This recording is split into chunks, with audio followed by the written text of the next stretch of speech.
Stupeur en fin d'après-midi en plein centre de Uccle, rue Van der Kindere. Un homme a tiré en direction de policiers, en pleine rue donc, peut-être parce qu'il n'appréciait pas de recevoir une amende. Il s'est ensuite retranché dans un immeuble. Le quartier était entièrement bouclé. Reportage David Brichard. La rue Van der Kinderen est complètement bouclée. Un homme a tiré avec une arme à 3 ou 4 reprises. La raison pourrait sembler anodine. 2 agents lui mettaient une contravention. Une scène que certains commerçants de la rue ont vécue en direct.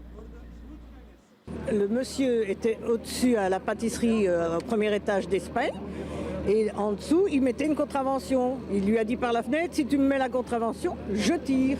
Et ben, il a tiré, donc on a appelé la police et ils ont encerclé tout le quartier. Ils ont dit fermez vos magasins et puis on s'est réfugié dans le café et depuis lors ils ne nous laissent plus sortir. Retranché au premier étage de son appartement au numéro 117, l'homme tient bon depuis cet après-midi face à une vingtaine d'agents de l'unité spéciale de la police fédérale. À côté des policiers cagoulés se trouvent des dizaines d'autres qui quadrillent tout le périmètre. Plus personne ne rentre ici. J'ai ma fille qui est ici, toute seule, et je voulais venir la rejoindre, mais ils sont très prudents, donc voilà, apparemment la personne est très dangereuse. Je cherche à rentrer chez moi, oui. Je vais remonter du centre à pied, il n'y a plus de tram, il n'y a plus rien. J'ai fait 3 km pour remonter. Vous savez ce qui s'est passé? Pas du tout, je sais pas. C'est un quartier plutôt calme normalement et c'est dommage que ça devienne comme ça, quoi. Bon, vous ne pouvez pas passer. Et non, je peux pas passer, je peux pas aller faire mes courses, je peux pas, c'est comme ça. Aucune voix officielle ne s'est encore exprimée. D'autres éléments viendront clarifier la situation bientôt. Mais dans ce quartier, cet incident rappelle sans aucun doute le braquage de la bijouterie en 2009 dans cette même rue. Éric Béver, vous êtes sur place. Apparemment, le Fort Chabrol vient de se terminer. Est-ce qu'on en sait un peu plus sur la personnalité de celui qui a tiré en pleine rue et pourquoi, plus précisément, il a donc tiré? Mais donc effectivement, l'affaire vient de se terminer, de bien se terminer. C'est d'ailleurs le bourgmestre d'Uccle, Armand de Decker, qui va nous le confirmer. L'homme a été maîtrisé sans violence? L'homme a été maîtrisé par un assaut des forces spéciales de police, mais sans violence. Il est peut-être légèrement blessé, mais rien de grave.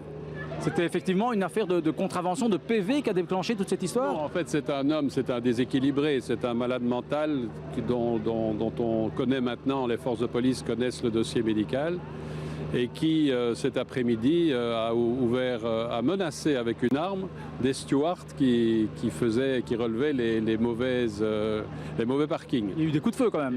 Il a montré son arme là, et vu la peur qu'ils ont eue, ils ont évidemment appelé la police.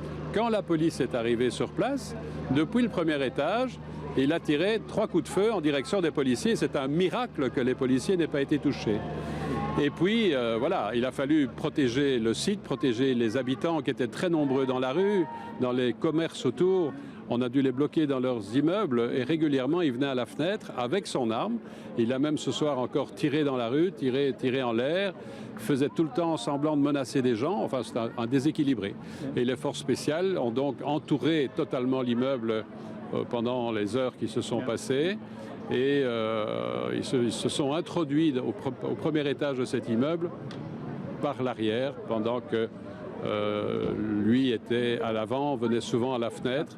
Et puis ils sont intervenus et l'ont neutralisé sans effusion de sang. Et je crois que ça s'est très bien terminé, mais ça aurait pu être dangereux dans la mesure où il aurait pu se mettre à tirer dans la rue. Et on voit qu'il y a évidemment beaucoup de monde aujourd'hui, les gens sont maintenant soulagés, tout se termine bien. Et donc effectivement, l'incident se termine bien dans une rue Van der Kindere, on l'a dit, qui avait été traumatisée l'an dernier par ce braquage raté contre la bijouterie, contre la mort d'une automobiliste. Aujourd'hui, heureusement, tout s'est bien terminé. Merci Éric, merci à votre invité.